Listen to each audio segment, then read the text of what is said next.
Manon, réponds-moi. Pourquoi un couple de retraités que je ne connais pas vit-il dans la villa à 1 million d'euros au bord du lac d'Annecy que j'ai acheté pour toi? Ces paroles figèrent instantanément la tablée animée de ce dîner de retrouvailles. Clac! Un son sec et creux retentit. En face de moi, mon père, Georges, avait lâché le couteau qu'il serrait sur son assiette. Je m'arrêtai net, ma fourchette chargée de tarte au potiron à mi-chemin de ma bouche, et levai lentement les yeux. Le regard de ma grand-mère Dorothée me traversa de part en part pour clouer sur place ma sœur, Alice, assise avec raideur à mes côtés. Puis nos parents. Revenus d'expatriation après plusieurs années passées loin de nous, ma grand-mère semblait bien plus austère qu'avant. Enveloppée d'une aura qui n'autorisait personne à l'approcher à la légère. « Grand-mère, qu'est-ce que tu viens de dire ?» Ma voix tremblait. Ces mots sonnaient bien trop irréels pour quelqu'un comme moi, qui devait gratter chaque centime même pour payer ma part du déjeuner d'aujourd'hui. « Tu ne m'as pas entendu, Manon ? Je te parle de la résidence secondaire au bord du lac. La maison que j'ai achetée pour toi il y a 3 ans pour assurer ton avenir. » Sa voix était calme, mais sous la surface, je sentais comme un bouillonnement de magma. « Grand-mère, n'y a-t-il pas une sorte d'erreur ?» balbutiai-je en rassemblant tout mon courage alors que mon cœur battait la chamade. Je ne possède aucune maison. Pas de villa de vacances, pas même mon propre studio. En réalité, je suis pratiquement à la rue. J'ai été expulsée de mon appartement le mois dernier et je squatte chez des amis depuis. Quoi? Le sourcil de ma grand-mère tressaillit. Je savais que quelque chose ne tournait pas rond. Dès mon retour, je suis allée vérifier la propriété pour faire une surprise. Tu n'étais pas là. À la place, un couple de retraités que je n'avais jamais vu a répondu à la porte. Ils ont dit qu'ils étaient les parents du mari d'Alice, Kevin. Alice, aurais-tu l'amabilité de m'expliquer ce qui se passe? Du coin de l'œil, je vis la main d'Alice trembler violemment alors qu'elle tenait son verre de vin. Alice, dis-je en me tournant vers elle. Ses yeux filaient dans tous les sens, sa respiration était courte et saccadée. Grand-mère, s'écria Alice dans un cri presque strident.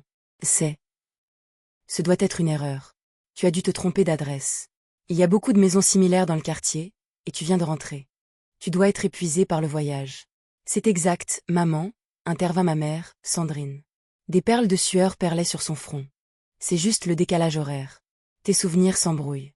Allez, mangeons, le chapon va refroidir. Silence.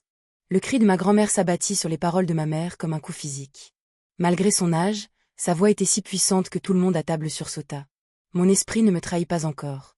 L'adresse, l'extérieur, c'était exactement la maison pour laquelle j'ai signé le contrat. Et plus que ça. Ma grand-mère plongea la main dans son sac à main, en sortit une photographie et la fit glisser sur la table. Voici ce que les parents de Kevin, qui vivaient dans cette maison, m'ont dit. Nous logeons dans cette maison appartenant à la femme de notre fils. Alice. Au moment où ces mots tombèrent, le visage d'Alice devint livide. Sur la photo, se trouvait une magnifique demeure au bord de l'eau, et devant elle, souriant face à l'objectif, se tenait Alice. Son mari Kevin et ses beaux-parents. Allons-nous demander une explication pour cette photo? Face à cette preuve irréfutable, l'air dans la pièce devint épais et lourd. Je fixai la photo, doutant de mes propres yeux. C'était exactement l'endroit qu'Alice avait publié sur les réseaux sociaux avec la légende hashtag Ma Villa de vacances à l'époque où je m'épuisais à cumuler. 3 jobs étudiants. C'était ma maison. Qu'est-ce qui se passe? Yemelevai. Maman, papa, qu'est-ce que ça veut dire? Grand-mère a acheté une maison pour moi. Alors pourquoi est-ce que je vis comme une clocharde en ce moment? À ma question, mon père détourna le regard avec malaise. Écoute, maman, c'est compliqué. C'est un dîner de fête. Parler d'argent à table n'est pas vraiment approprié, n'est-ce pas? Demain, nous pourrons nous asseoir dans mon bureau et en discuter correctement. Ma grand-mère le coupa froidement. Non, nous allons tout mettre au clair ici et maintenant. Manon, tu ne savais vraiment rien, n'est-ce pas? À propos de la villa à 1 million d'euros que je t'ai envoyée il y a 3 ans et de la façon dont elle a été utilisée? 1 million d'euros. La pièce se mit à tourner. Le solde de mon compte bancaire quand je l'avais consulté ce matin était de 12,50 €. Travailler 3 boulots, sacrifier mon sommeil. Tout ça pour voir chaque centime disparaître dans les remboursements de prêts étudiants et les frais de vie. 1 million d'euros était un chiffre que je ne pouvais même pas imaginer. Je ne sais rien. Je n'ai jamais vu de maison de vacances, et on ne m'a jamais dit que quelqu'un en avait acheté une pour moi. À mes mots, l'expression de ma grand-mère s'adoucit légèrement, une lueur de pitié traversant son visage. Mais elle disparut aussitôt, remplacée par un regard dur alors qu'elle se tournait vers mes parents. Georges, Sandrine, vous m'avez pourtant dit ceci. Manon est instable psychologiquement et incapable de gérer une grosse somme d'argent. Jusqu'à ce qu'elle devienne indépendante, nous agirons comme ses tuteurs et gérerons cette maison en son nom. Quoi? Je n'en croyais pas mes oreilles. Attendez une seconde.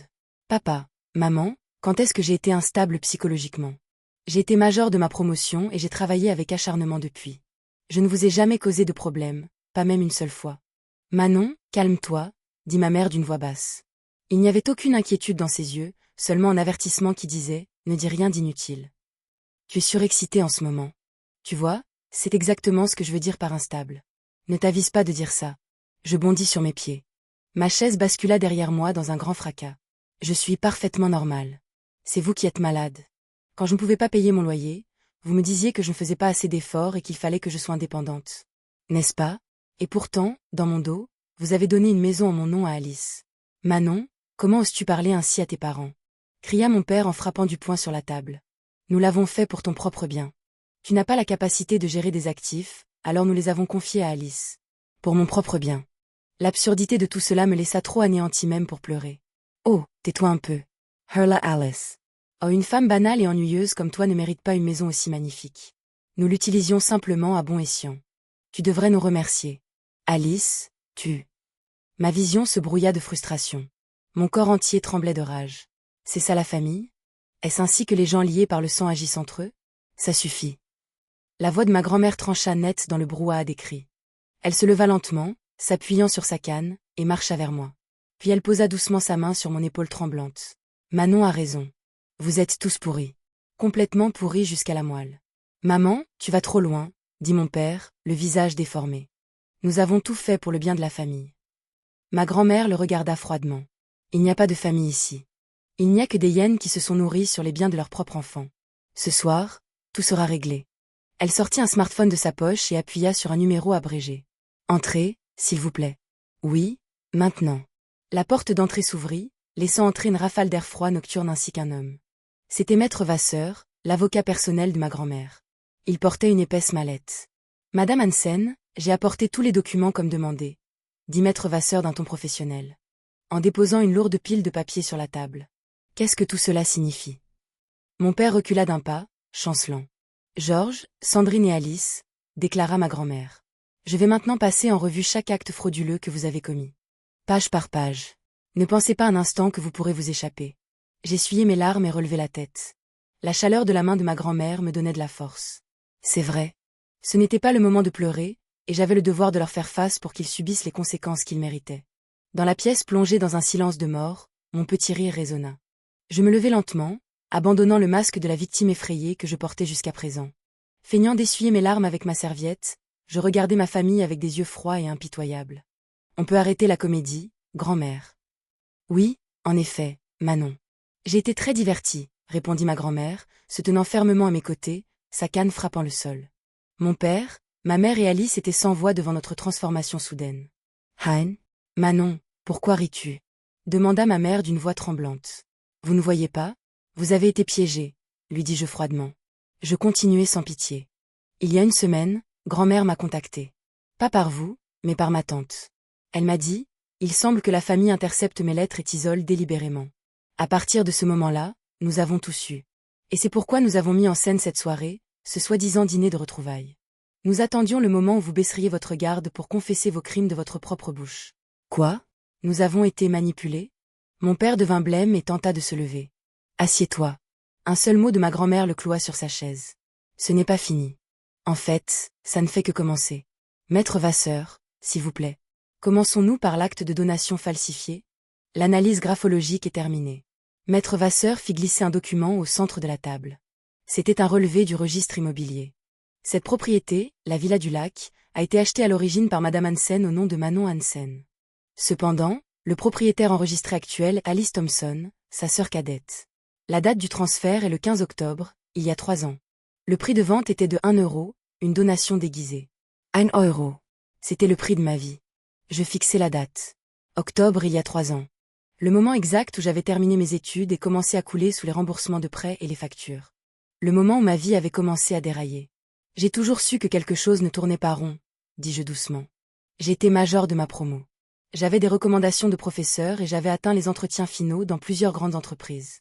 Et pourtant, bizarrement, chacune d'entre elles m'a rejeté sans explication. Je fixai mon regard sur mon père. Ses yeux fuyaient. À cette époque, des emails anonymes ont été envoyés au département RH des entreprises que j'allais rejoindre. Des emails prétendant que Manon Hansen souffrait d'une grave maladie mentale était une source d'ennui à l'université. De quoi parles-tu? Tenta-t-il de nier bêtement. Les adresses IP ne mentent pas, papa. Les emails ont été envoyés de cette maison et les horaires correspondent aux heures où tu étais dans ton bureau. Tu m'as poussé vers le chômage exprès, n'est-ce pas? Parce que si je devenais indépendante, vous ne pourriez plus continuer à commettre des fraudes en utilisant mon nom. Non, c'était pour ton propre bien. Et toi, maman? Dis-je en me tournant vers ma mère. Je comprends enfin pourquoi, peu importe mes efforts. Je n'avais jamais d'économie et pourquoi mes demandes de carte de crédit étaient toujours rejetées. Maître Vasseur sortit une série de relevés bancaires. Voici le compte que Manon utilisait pour rembourser ses prêts étudiants. Elle y déposait de l'argent chaque mois grâce à ses petits boulots. Cependant, les fonds étaient automatiquement redirigés, non pas vers l'agence de crédit, mais vers un compte caché au nom de Sandrine Hansen. Ma mère eut un hoquet de surprise. Et pourtant, maman, tu n'arrêtais pas de me dire que je ne faisais pas assez d'efforts, que je devrais ressembler davantage à Alice. À cause de toi, j'ai été fichée comme emprunteuse défaillante. Je ne pouvais même pas louer un appartement correct. Tu as détruit ma réputation bancaire. Tu m'as forcé à cumuler 3 jobs tout en vivant dans la peur de finir à la rue. Ma mère couvrit sa bouche de ses mains tremblantes. Ma pauvreté n'était pas un manque de chance. Ce n'était pas un manque d'effort. C'était une cage soigneusement et délibérément construite par mes propres parents. Et toi, Alice? Me tournai-je vers ma sœur. Elle me foudroya du regard comme si elle était la victime. Les parents de Kevin vivent dans la villa, n'est-ce pas? Et alors s'ils y vivent? Répondit Alice en levant le menton. La mère et le père de Kevin sont à la retraite et voulaient un endroit calme, alors je les ai laissés rester là-bas. Qu'est-ce qu'il y a de mal à ça? C'est mieux que de laisser l'endroit vide. Tu les as laissés rester? Je levai un sourcil. Gratuitement? Bien sûr. C'est la famille. Ne mens pas, je fis un léger signe de tête à Maître Vasseur. Sans un mot, il présenta le document suivant. Voici les relevés de dépôt pour un compte bancaire au nom d'Alice Thompson, lut calmement Maître Vasseur. Le premier de chaque mois, 5 000 € sont transférés depuis le compte des parents de Kevin Thompson. Le motif indiqué pour le transfert est le loyer. Ma grand-mère parla la première. Alice, ainsi tu as non seulement volé la maison de Manon, mais tu l'as aussi utilisée pour soutirer un loyer à tes beaux-parents. Non, ce n'est pas ça. Hurla Alice. C'était pour les frais d'entretien. C'est une immense maison. Ça coûte cher de s'en occuper. Et de toute façon, les parents de Kevin sont riches. 5 000 € par mois, ce n'est rien pour eux. Ce n'est pas la question, dis-je calmement mais avec force. Tu as pris ma maison sans permission et tu t'es fait 5 000 € par mois sur mon dos. Pendant ce temps, moi, la propriétaire légitime, je pouvais à peine me payer de quoi manger le lendemain. Tu le savais. Alice détourna les yeux. Maman, écoute. Mon père se pencha en avant, tentant d'intervenir. Oui, peut-être que la façon dont nous avons procédé était un peu radicale, mais regarde le résultat. La maison est bien entretenue et les beaux-parents d'Alice sont heureux. N'est-ce pas bien mieux pour la famille dans son ensemble que de laisser Manon y vivre seule? Nous pourrons toujours donner de l'argent à Manon plus tard. Un dédommagement? Non, une compensation pour clore l'affaire. Une compensation? Répéta ma grand-mère d'une voix basse. Le pied du verre de vin dans sa main craqua de manière inquiétante. Quand ma petite fille était sur le point de dormir dans la rue, vous viviez dans le luxe grâce à sa propriété. Et maintenant vous pensez pouvoir régler ça avec une compensation? Mais maman, Manon est encore jeune. Les épreuves forgent le caractère, n'est-ce pas? Tais-toi. Le rugissement de ma grand-mère résonna dans toute la pièce. J'écrivais à Manon chaque mois. Je lui demandais, comment va la maison? As-tu des problèmes? Mais je n'ai jamais reçu une seule réponse. À la place, Georges me répétait sans cesse. Manon est si instable qu'elle n'est même pas capable d'écrire un mot de remerciement. Je secouai la tête. Pas une seule lettre ne m'est jamais parvenue. Évidemment que non, dit froidement ma grand-mère en se tournant vers mes parents. Chaque lettre que j'envoyais était adressée à cette maison. Vous prétendiez que Manon était instable et disiez que vous les garderiez pour elle. Et vous ne m'avez jamais donné sa vraie adresse. Vous avez détruit mes lettres et coupé tout contact avec Manon également, n'est-ce pas? C'est parce que... Hurla ma mère. Tu avais l'air si occupé par ton travail là-bas. La raison pour laquelle ma grand-mère et moi n'avions pas pu rester en contact n'était plus un mystère. La distance physique et le mur de malveillance que mes parents avaient construit entre nous. Tout se mettait enfin en place, révélant toute la laideur de ce qu'ils avaient fait. Assez d'excuses, dis-je en prenant une profonde inspiration et en faisant signe à Maître Vasseur. Confirmons les faits d'un point de vue juridique. Maître Vasseur afficha sur sa tablette le soi-disant contrat de transfert qu'Alice utilisait comme base pour sa revendication de propriété. Mademoiselle Thompson, vous avez déclaré plus tôt que ce document représente un transfert légitime de la part de Manon il y a 3 ans. C'est bien cela? Oui, regarde la date. Cria Alice, trempée de sueur. En effet, c'est ce qui est écrit. Nous aborderons la question de l'écriture sous peu, mais d'abord, nous avons effectué une analyse numérique forensique du papier lui-même. Il appuya sur un bouton et une image agrandie du document apparut. Sous les fibres du papier, un motif de minuscules points invisibles à l'œil nu émergea. C'est un code d'identification de machine. De nombreuses imprimantes laser couleur intègrent des points jaunes microscopiques qui enregistrent le numéro de série de l'imprimante ainsi que la date et l'heure de l'impression. Quoi? La bouche d'Alice s'ouvrit de stupeur. Après avoir analysé ces points, nous avons déterminé que ce document a été imprimé il y a exactement 6 mois. C'est étrange, dis-je avec un sourire glacial. Pourquoi un contrat censé avoir été signé il y a 3 ans serait-il rédigé sur un papier imprimé il y a seulement 6 mois? Puis je parlais lentement et clairement. En d'autres termes, ce document a été fabriqué de toutes pièces il y a 6 mois. Je regardais mon père, puis ma mère, et enfin Alice. Et je peux deviner exactement pourquoi vous avez soudainement eu besoin de le falsifier il y a 6 mois. Le visage de mon père devint livide. Il y a 6 mois, grand-mère vous a contacté pour dire « Mon travail se stabilise enfin, je vais peut-être rentrer bientôt, n'est-ce pas ?» Continuez. Vous avez paniqué. Jusque-là, vous occupiez illégalement la maison de Manon et la traitiez comme celle d'Alice sur la base de simples promesses verbales. Mais une fois que grand-mère reviendrait et vérifierait les titres de propriété, vos mensonges seraient exposés. Alors, vous avez forgé des documents à la hâte pour vous donner une couverture légale. Ce n'est pas. Mais si vous m'aviez demandé de le signer, vous auriez été démasqué. Alors Alice a copié mon écriture et a falsifié la signature avec une date d'il y a 3 ans. N'est-ce pas? Mon père se prit la tête à 2 mains et gémit. J'avais vu juste. Pendant 3 ans, ils avaient fait ce qu'ils voulaient, comptant sur le fait que ma grand-mère ne reviendrait pas. Mais dès qu'ils avaient su qu'elle pourrait rentrer, ils avaient paniqué et s'étaient précipités pour fabriquer des preuves. Cette panique avait été leur erreur fatale. Maître Vasseur poursuivit impitoyablement. Selon l'analyse graphologique, cette signature correspond à l'écriture de mademoiselle Alice Thompson avec une probabilité de 99%. Cela constitue un faux et usage de faux flagrant.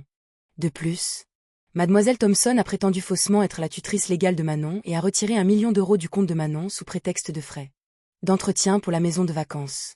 Cela constitue une fraude et un détournement de fonds. Fraude.